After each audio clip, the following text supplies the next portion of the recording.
Chapter 10 wave optics,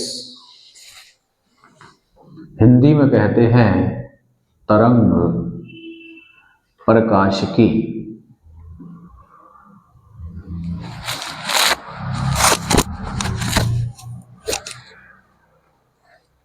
इसमें आज का हमारा टॉपिक रहेगा व्यतिकरण, इंटरफेरेंस। तो जरा इसको समझेंगे।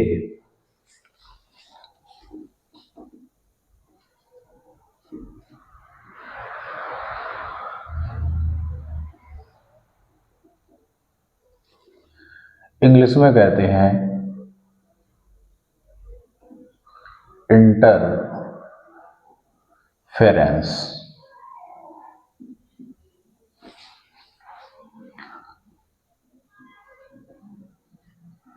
सब्जेक्ट फिजिक्स,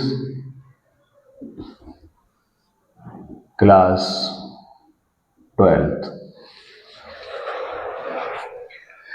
इंटरफेरेंस को समझने से पहले हमें समझना होगा अध्यारोपण का सिद्धांत, प्रिंसिपल ऑफ सुपरपोजिशन।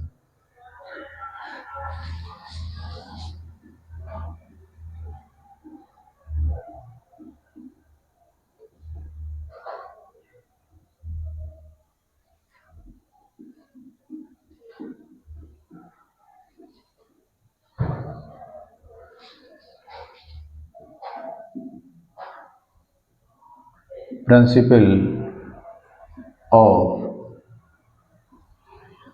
सुपरपोजिशन ये क्या कहता है कि अगर माध्यम में, किसी मीडियम में, पानी में, वायु में, ठोस में दो वेव चल रही हो, दो तरंग चल रही हो, जिनके आयाम अलग अलग हो। इस तरंग का आयाम सपोज कीजिए 3 सेंटीमीटर है। कोई तरंग अपनी माध्य स्थिति से इक्विलिब्रियम पोजीशन से जितना अधिकतम ऊपर उठेगी या अधिकतम नीचे जाएगी वो कहलाएगा आयाम, एम्पलीट्यूड। कहीं पानी में लहर उठती है तो वाटर लेवल जब पानी शांत था, रुका हुआ था, उस समय के लेवल को माध्य स्थिति, मीन पोजीशन लिया जाएगा, और जितना पानी उठेगा या जितना गिरेगा वो कहलाएगा आयाम, जितनी लहर ऊंची उठेगी। तो किसी माध्यम में एक तरंग जा रही है जिसका आयाम है 3 सेंटीमीटर, इसे हम ए से लिखते हैं। दूसरी तरंग जा रही है, उसका जो आयाम है वो है 2 सेंटीमीटर। तो अध्यारोपण का सिद्धांत कहता है कि जहां ये दोनों तरंगें समान कला में मिलेंगी, अर्थात दोनों के आयाम एक साथ ऊपर जाएं या एक साथ नीचे आए, एक साथ विस्थापन ऊपर को हो या एक साथ नीचे को हो, तो समान कला में कहलाएंगे। उस समय इनके आयाम जुड़ जाएंगे और ये हो जाएगा 5 सेंटीमीटर। लेकिन जिन बिंदुओं पर एक तरंग का विस्थापन हो रहा है ऊपर को, एक का विस्थापन हो रहा है नीचे को, तो वो विपरीत कला में कहलाती हैं। उस समय उनके आयाम घटेंगे। जैसे इसमें विस्थापन हो रहा है ऊपर को, इसमें हो रहा है नीचे को, तो यहाँ ये घटेंगे। तो परिणामी आयाम जो होगा 3 - 2 = 1 सेंटीमीटर होगा। यही इसका स्टेटमेंट है। क्या है स्टेटमेंट?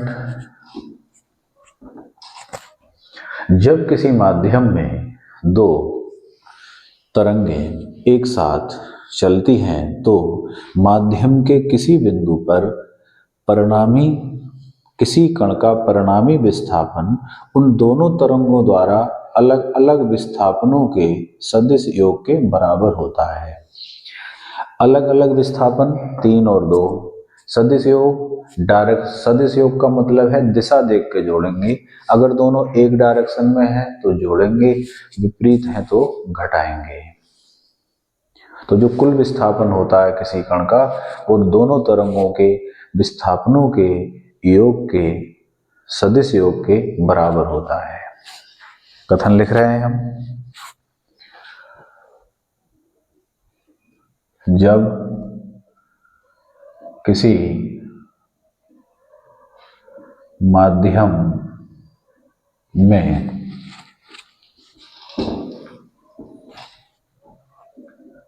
दो या दो से अधिक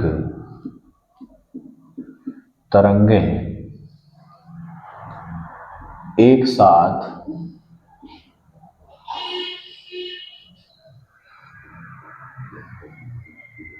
चलती हैं, तरंग के चलने को संचरण भी बोलते हैं, ट्रांसमिशन। चलती हैं तो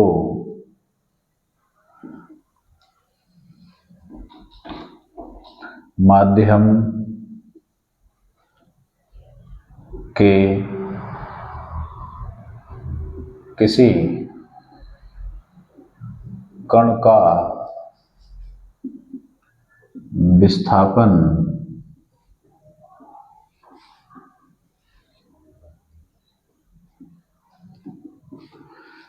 उनके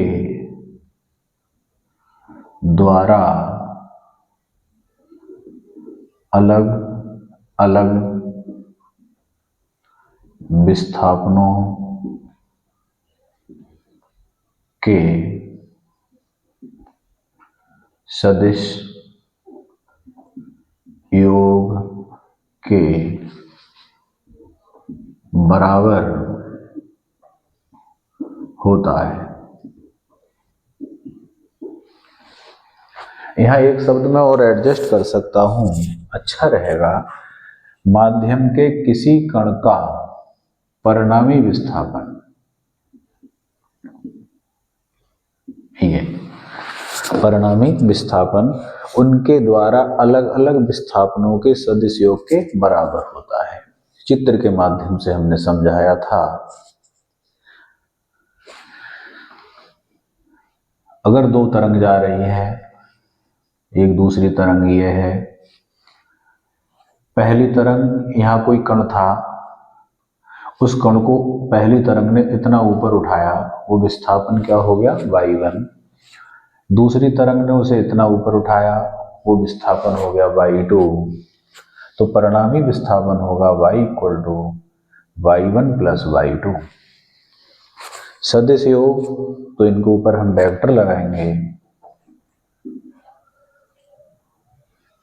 ये कहलाएगा mathematical form of principle of superposition, और ये है प्रिंसिपल ऑफ सुपरपोजिशन का स्टेटमेंट। इस कॉन्सेप्ट के आधार पर ही हम व्यतिकरण, इंटरफेरेंस को समझेंगे।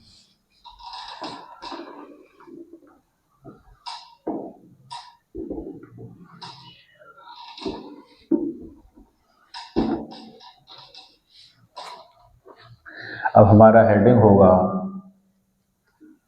व्यतिकरण,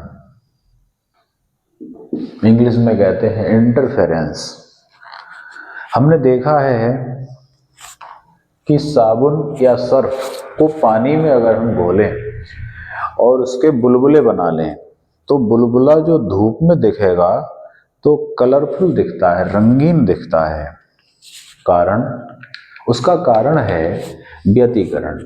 ये हमारे बोर्ड एग्जाम में क्वेश्चन भी, विकल्प ऑब्जेक्टिव क्वेश्चन आता है कि साबुन के घोल का बुलबुला रंगीन दिखता है, किस कारण से? ऑप्शन परावर्तन, अपवर्तन, ध्रुवण और व्यतिकरण। तो सही ऑप्शन होगा व्यतिकरण।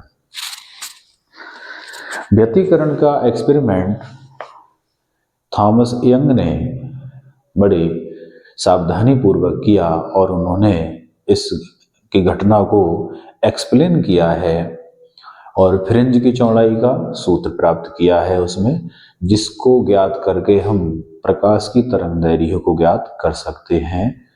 इस वर्ष जो हमारा यूपी बोर्ड पाठ्यक्रम है 2024 में फ्रिंज की चौड़ाई के सूत्र को पाठ्यक्रम में रखा गया है और उसके निगमन को हटा दिया गया है। तो उस पर न्यूमेरिकल क्वेश्चन हम करेंगे।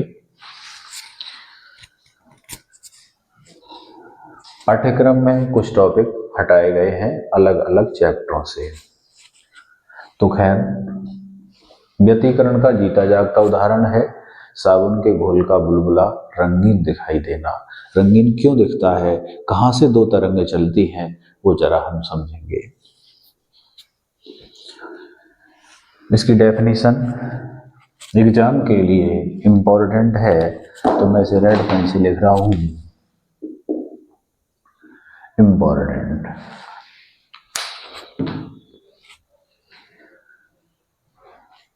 बातें मैंने दो बताई अभी, आयाम और विस्थापन। यह तालाब का जल है, इसमें पत्थर डाल दिया जाए, जहां पत्थर गिरेगा वहां जल दब जाएगा।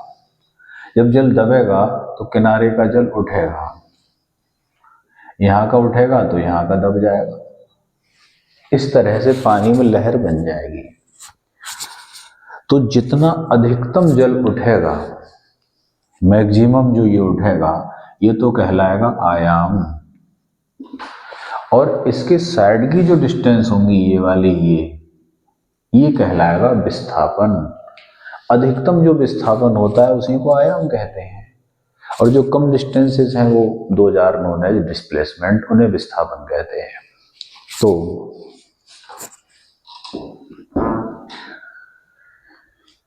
व्यतिकरण को डिफाइन करने से पहले मैं इसके में जो देखा गया इस घटना में उसको बता दूं तो अच्छा रहेगा, समझ में ठीक आएगा। एक वर्णी प्रकाश का बल्ब लिया गया, एक रंग का प्रकाश देने वाला, जैसे पीला प्रकाश देता हो या नीला प्रकाश देता हो, उस बल्ब को लिया गया। बल्ब को एक बॉक्स में बंद कर दिया गया, और ये बल्ब हमारा प्रकाश दे रहा है लाल कलर का।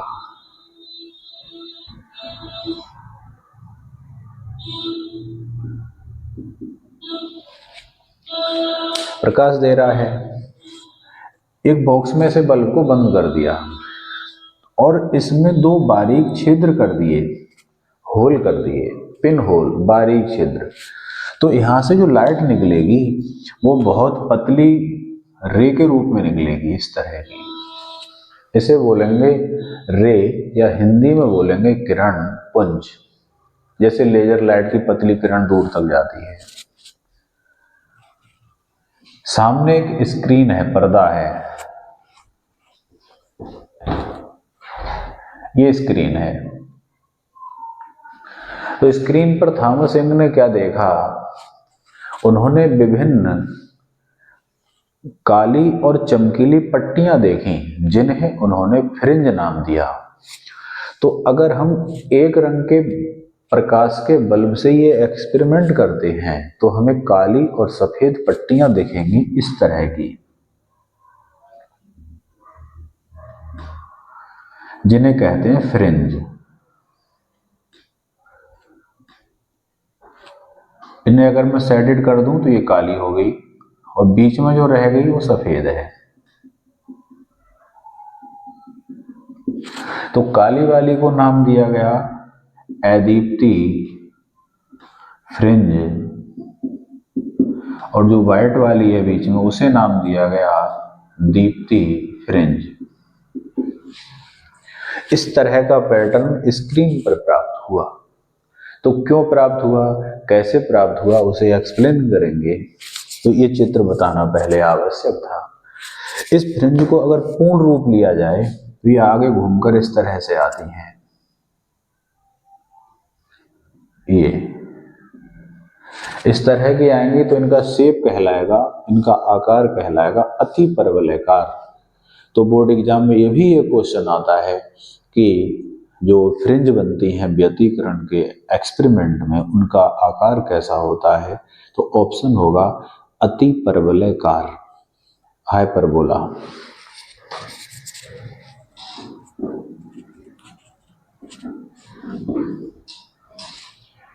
तो अभी डिब्बे में, बॉक्स में दो छेद किए थे, दो तरंगें निकलेंगी। इसकी डेफिनेशन कहाँ शुरू होती है, और एक रंग का प्रकाश देने वाला बल्ब था उसे बोलेंगे एक वर्णी प्रकाश।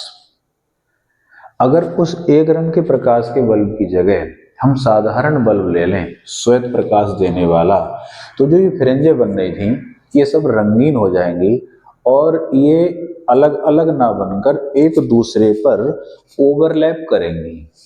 नीली वाली लाल वाली पे चढ़ी हुई, लाल वाली पे हरी वाली चढ़ी हुई, तो जब अलग अलग नहीं होंगी तो हम उनकी चौड़ाई नहीं नाप पाएंगे। चौड़ाई नहीं नाप पाएंगे तो जो फॉर्मूला है उसमें हम W चौड़ाई नहीं लगा पाएंगे और प्रकाश की तरंग दैर्ध्य भी ज्ञात नहीं कर पाएंगे। तो इस प्रयोग का उद्देश्य होता है किसी लाइट की तरंग दैर्ध्य ज्ञात करना। जिस रंग के प्रकाश की वेवलेंथ ज्ञात करनी होती है उसी रंग के बल्ब को इस डिब्बे में जलाते हैं। तो हमारे जो प्रैक्टिकल लैब्स होती हैं उसमें हम सोडियम लाइट को जलाते हैं और उसी की वेवलेंथ निकालते हैं सामान्यतः। वैसे हम किसी भी बल्ब को जला सकते हैं।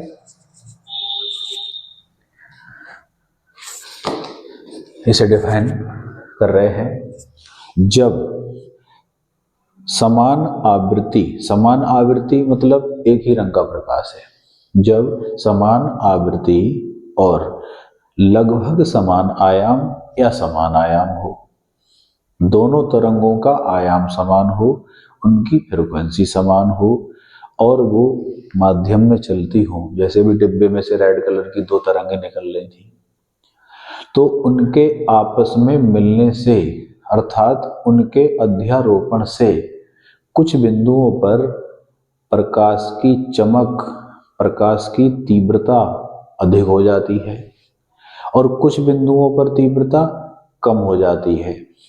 अभी मैं लाइट बंद करूं तो तीव्रता कम हो गई और बंद कर दूं तो तीव्रता बिल्कुल बंद हो गई। ये तीव्रता 0 है। तीव्रता बढ़ गई और अब तीव्रता और बढ़ गई, तो ये कहलाती है प्रकाश की तीव्रता, इंटेंसिटी ऑफ लाइट। कोई व्यक्ति धीरे बोल रहा है उसके ध्वनि की तीव्रता कम है और कोई जोर से बोल रहा है उसकी ध्वनि की तीव्रता अधिक है। ये तीव्रता होती है, एनर्जी होती है एक प्रकार की। इसकी डेफिनेशन, जब समान आवृत्ति और लगभग समान आयाम की दो तरंगें किसी माध्यम में एक साथ चलती हैं तो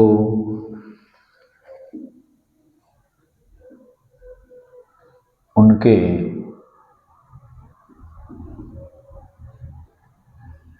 अध्यारोपण से, अध्यारोपण का मतलब उनके मिलने से, तो जहां दोनों तरंगें एक साथ ऊपर जा रही थी वहां आयाम जुड़ जाएगा। आयाम जुड़ेगा तो वहां प्रकाश की चमक ज्यादा हो जाएगी। जहां एक तरंग का आयाम ऊपर को है, एक तरंग का आयाम नीचे को है, वहां आयाम घट जाएगा और तीव्रता कम हो जाएगी, वहां अंधेरा हो जाएगा। तो अंधेरे की जगह पर अदीप्ति फ्रिंज, उजाले की जगह पर दीप्ति फ्रिंज। जैसे कहीं विंडो में सरिया की विंडो लगी हो, सरिया हो, बाहर से एक टॉर्च जलाएं तो सरिया की छाया आ जाएगी दीवार पर, इस तरह का पैटर्न प्राप्त होता है। या मेरी 5 उंगली है, मैं उनको ऐसे करूं तो यहाँ बोर्ड पर छाया आ जाएगी। तो जो उंगलियों की छाया है वो अदीप्ति फ्रिंज है और बीच में जो चमकीला स्थान है वो दीप्ति फ्रिंज है, ब्राइट फ्रिंज। जब समान आवृत्ति और लगभग समान आयाम की दो तरंगें किसी माध्यम में एक साथ चलती है, माध्यम मतलब हवा में चल रही है, तो उनके अध्यारोपण से कुछ बिंदुओं पर प्रकाश की तीव्रता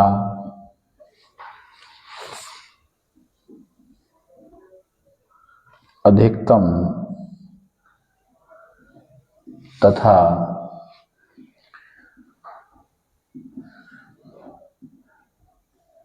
कुछ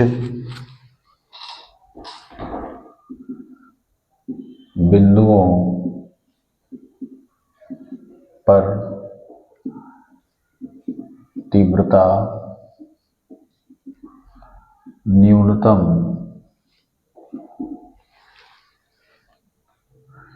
हो जाती है। इस घटना को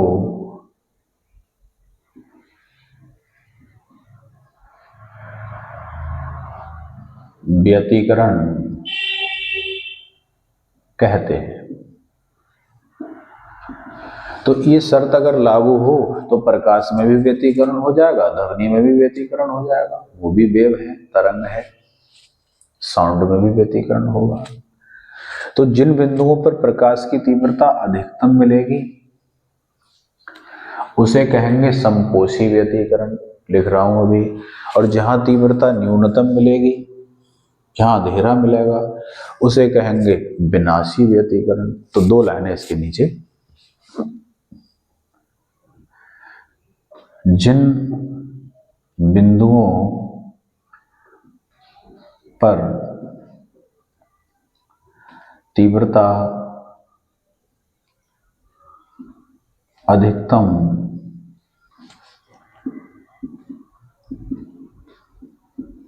पाई जाती है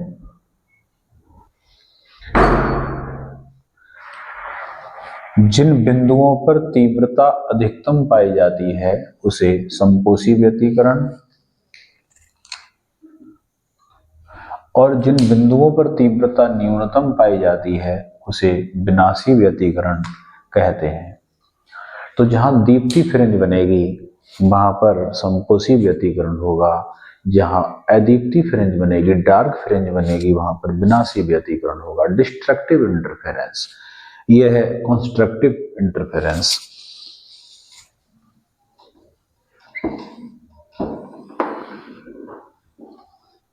अब हम इसका एक एग्जाम्पल बोल दिया था हमने, उदाहरण क्या है? साबुन के घोल का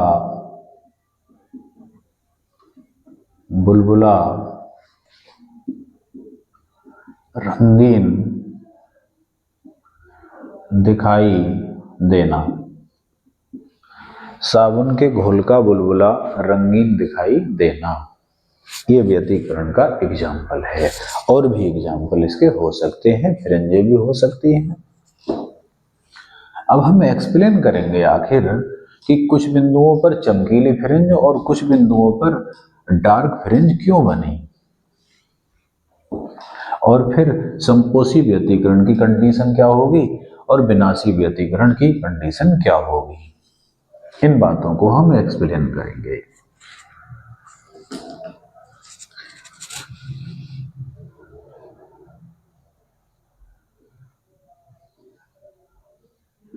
व्यतिकरण की व्याख्या, ये जो व्याख्या है थॉमस यंग द्वारा है, तो हम ये भी लिख सकते हैं यंग द्वारा व्यतिकरण की व्याख्या। Interference explanation by young.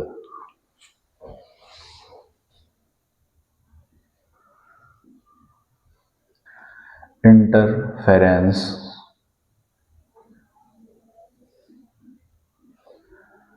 Explanation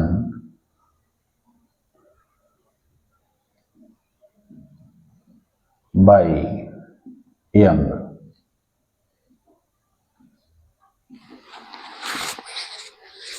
explain कैसे किया गया?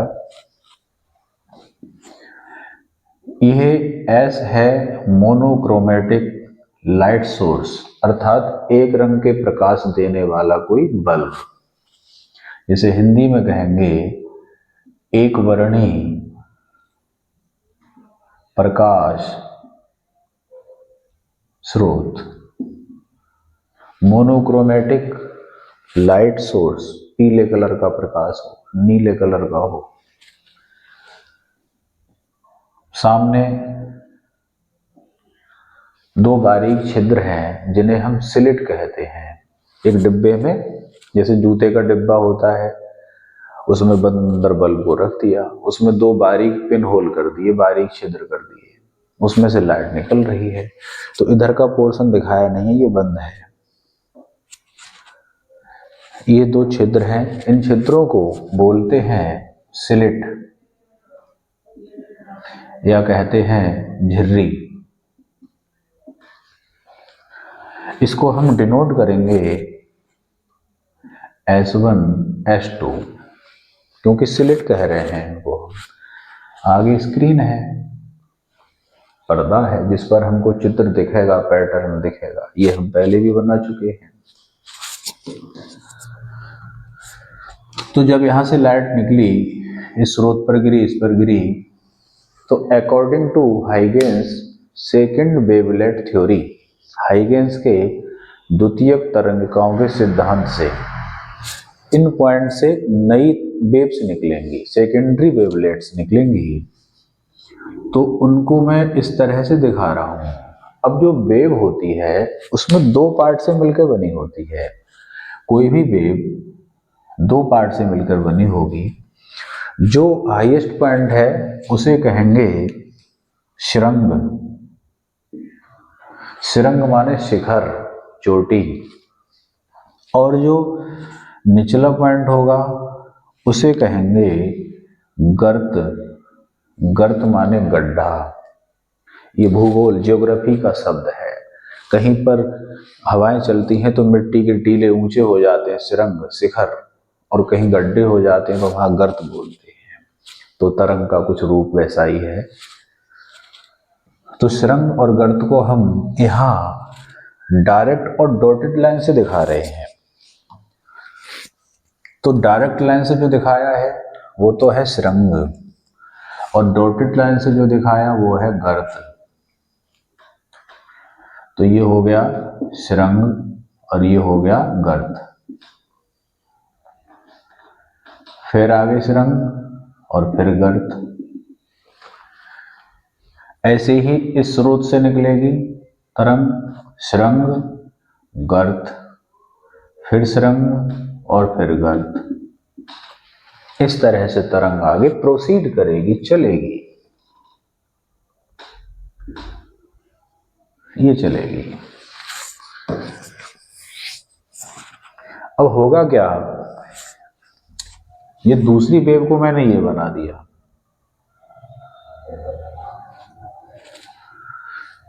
तो इस लाइन पर दोनों तरंगों के श्रृंग श्रृंग मिल रहे हैं, तो हम कहेंगे समान कला में मिल रही हैं। समान कला में मिल रही हैं तो यहाँ इनका जो आयाम है, विस्थापन है, वो जुड़ जाएगा। जुड़ जाएगा तो जो y है वो मैक्सिमम हो जाएगा। इस स्थान पर एक का विस्थापन नीचे को जा रहा है, एक का विस्थापन ऊपर को जा रहा है, तो यहाँ विस्थापन घटेगा।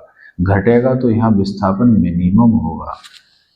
तो जहां श्रृंग श्रृंग मिलेंगे या गर्त गर्त मिलेंगे, वहां विस्थापन जुड़ेगा।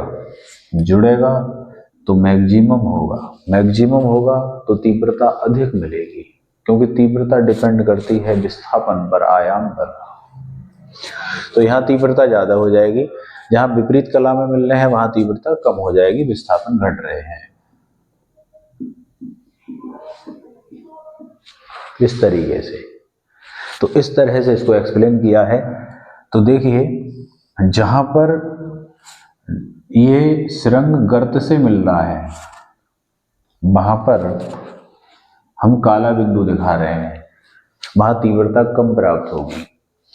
और जहां श्रृंग श्रृंग मिल रहे हैं, एक से मिल रहे हैं, तो एक से कहां मिल रहे हैं, एक से मिल रहे हैं हमारे ये यहाँ, ये यहाँ गर्त गर्त मिल रहे हैं। एक गर्त इधर से ये आया, एक गर्त इधर से ये आया, तो यहाँ चमकीली फ्रिंज बनेगी, जैसे मैंने नीले कलर से दिखाया है। ऐसे ही यहाँ पर सिरंग सिरंग मिल रहे हैं, ये उसका सिरंग आ रहा है, ये इसका सिरंग आ रहा है, यहाँ पर भी चमकीली फ्रिंज बनेगी। यहाँ काले बिंदु बनेंगे, डार्क। तो जहां सिरंग और गर्त मिला वहां विपरीत कलाओं में मिलेंगे। एक तरंग का आयाम ऊपर को जा रहा है, एक तरंग का नीचे को, तो एक का सिरंग और एक का गर्त, तो अपोजिट कला, विपरीत कला में मिल रहे हैं, वहां विस्थापन घटेगा, तो वहां प्रकाश की चमक घटेगी, अर्थात तीव्रता घटेगी। तो जहां तीव्रता घटेगी उन बिंदुओं को मैंने ब्लैक से दिखाया है। और जहां आयाम एक कला में मिलेंगे, विस्थापन तरंगे एक कला में मिलेंगी, तो वहां विस्थापन जुड़ेंगे, तो वहां तीव्रता बढ़ेगी, चमक बढ़ेगी, वहां मैंने नीले से दिखाया है। तो इस पूरे का समरी सारांश ये हुआ कि दोनों तरंगें जहां समान कला में मिलती हैं वहां तीव्रता अधिक हो जाती है, और जहां तरंगें विपरीत कला में मिलती हैं वहां तीव्रता न्यूनतम हो जाती है। इसलिए इस प्रयोग में, इस घटना में हमें दीप्ति मतलब ब्राइट और अदीप्ति डार्क फ्रिंज प्राप्त होती है। तो हमें लिखना होता है व्याख्या में कि जिन बिंदुओं पर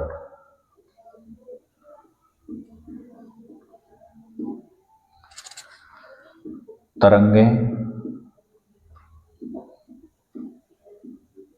समान कला में मिलती हैं उन्हें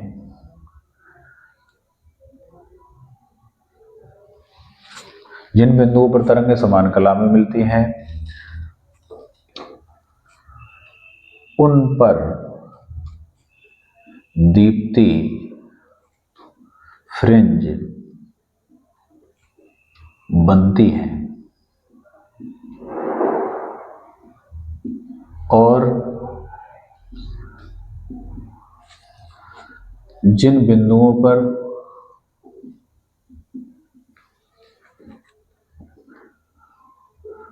विपरीत कला में मिलती हैं उन पर अदीप्ति फ्रिंज बनती है।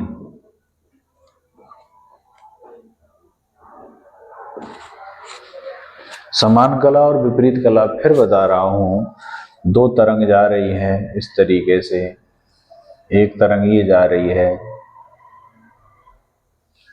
तो ये एक साथ दोनों के आयाम ऊपर को जा रहे हैं तो समान कला में है, नीचे को आ रहे हैं एक साथ तब भी समान कला में है। लेकिन एक का आयाम जा रहा है ऊपर को और एक का जा रहा है नीचे को, तो ये विपरीत कला में है। तो यहाँ काली फ्रिंज बनेगी, यहाँ डार्क फ्रिंज बनेगी, और यहाँ पर चमकीली फ्रिंज बनेगी। इसे कहेंगे दीप्ति फ्रिंज, इसे कहेंगे अदीप्ति फ्रिंज। फ्रिंज, फ्रिंज पट्टी, चौड़ाई। तो ये इस प्रकार इनको एक्सप्लेन किया गया।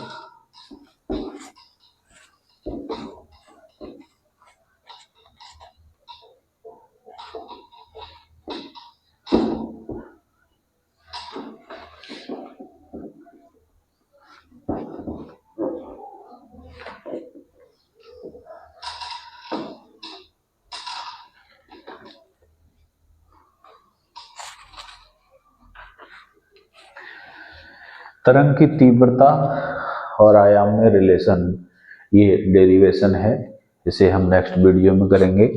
एक छोटा सा टॉपिक इसमें हम और जोड़ रहे हैं, ये थ्योरेटिकल बात एक तरफ हो जाएगी, डेरिवेशन को एक अलग वीडियो में ले लेंगे।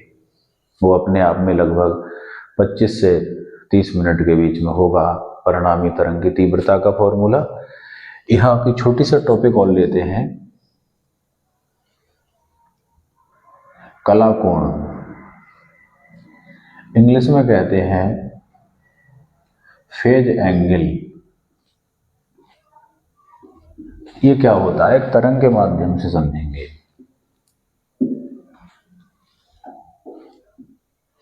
ये एक्स अक्ष है, ये वाई अक्ष है। इस पर मैंने एक वेव बना दी, तरंग बना दी, ये जा रही है। इस अक्ष पर मैंने एंगल ले लिया, कोण ले लिया। इस अक्ष पर मैंने वाई विस्थापन ले लिया।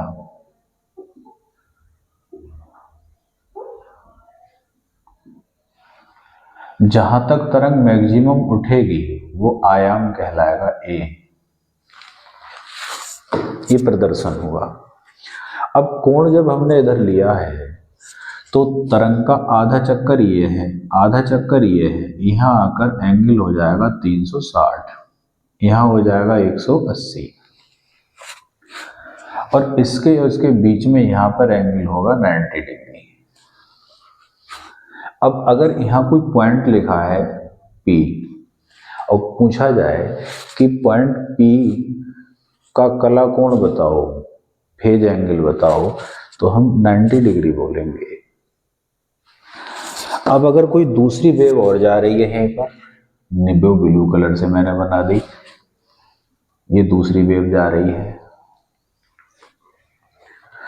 तो जो ब्लू वाली वेव गई है ये 90 डिग्री आगे से शुरू हुई है, तो हम कहेंगे कि ये नीली वाली जो तरंग है, सेकंड वेव है, वो पहली वेव से 90 डिग्री कला में आगे है। अर्थात दोनों तरंगों के बीच का जो कलांतर है, कला कोणों का अंतर है, वो 90 डिग्री है। और एक हम इसी में पढ़ेंगे अभी थोड़ी देर में, पथांतर, फिर दोनों में रिलेशन लिखेंगे और इसको यहीं रोक देंगे। पथांतर, पथांतर का मतलब है कि इस तरंग के इस पॉइंट और इस पॉइंट के बीच की डिस्टेंस ये लिखी जाएगी डेल्टा एक्स, और इन दोनों तरंगों के बीच का जो एंगल लिखा जाएगा वो लिखा जाएगा डेल्टा फाई, जो कि यहाँ 90 डिग्री है। तो इसे तो हम कहेंगे कलांतर, और जो डिस्टेंस है इनके बीच की वो कहलाएगी पथांतर।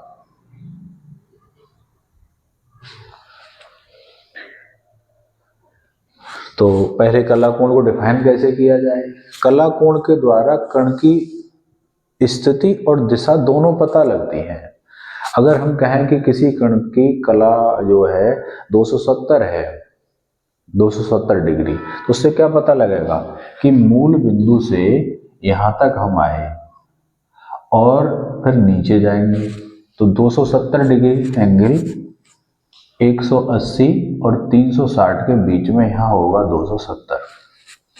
तो 270 एंगल से हमें दो बातें पता लगी कि मूल बिंदु से कण इतनी तो आगे है एक्स अक्ष पर, और एक्स अक्ष के नीचे यहां है।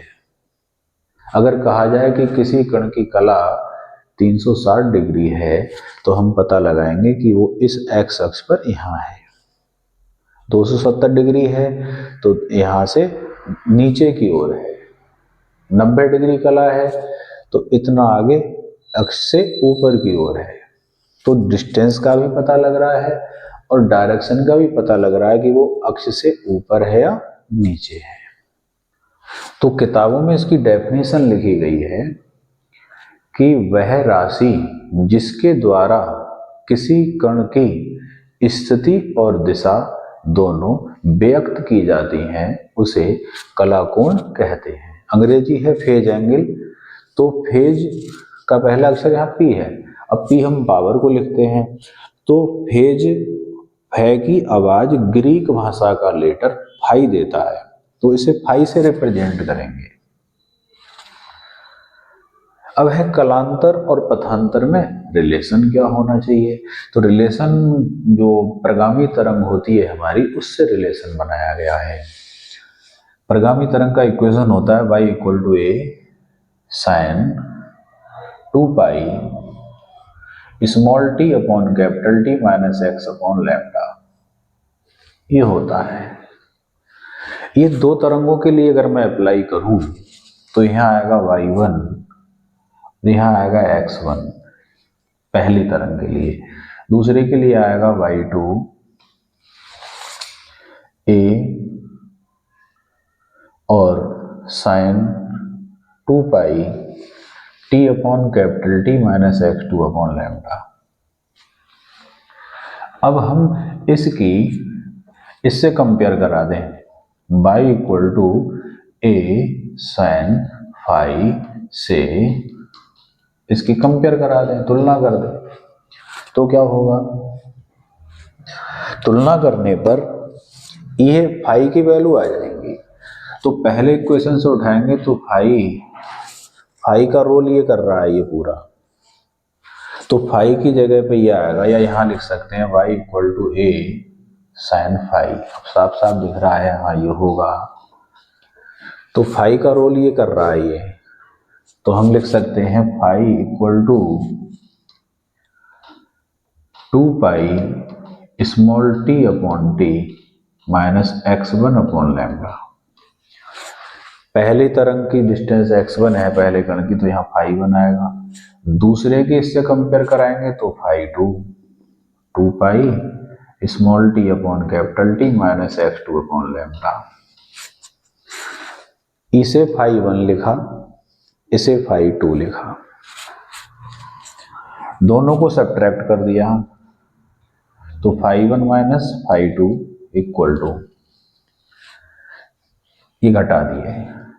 तो इसमें से तो इसे घटाया, फिर इसमें से इसे घटाएंगे तो कॉमन क्या लेंगे? 2 पाई, अंदर बचेगा T upon T minus x1 upon lambda, फिर ये घटाएंगे, माइनस का साइन है, minus T upon T plus x2 upon lambda.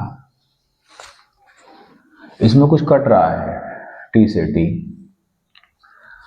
तो आएगा 2 पाई और ब्रैकेट में बचेगा x2 upon lambda minus x1 upon lambda, minus x1 upon lambda.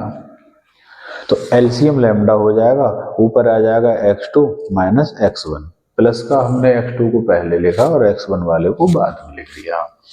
इधर इसको हम यही लिख रहे हैं, ये दो कला कोणों का अंतर है, इसे लिखेंगे डेल्टा फाई 2 पाई और into delta x upon lambda. तो इस प्रकार यह रिलेशन प्रूव्ड हो जाता है। इसमें डेल्टा फाई है कलांतर और डेल्टा एक्स है पथांतर, फेज डिफरेंस और पाथ डिफरेंस। तो हेडिंग इसका बन जाएगा कलांतर डेल्टा फाई और पथांतर डेल्टा एक्स में संबंध।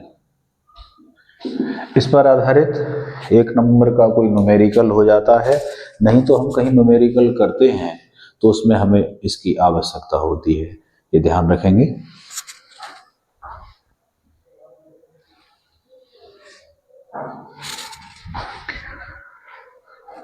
तो आज का काम इतना ही करते हैं, नेक्स्ट कार्य हम अगली वीडियो में करेंगे। तब तक के लिए धन्यवाद।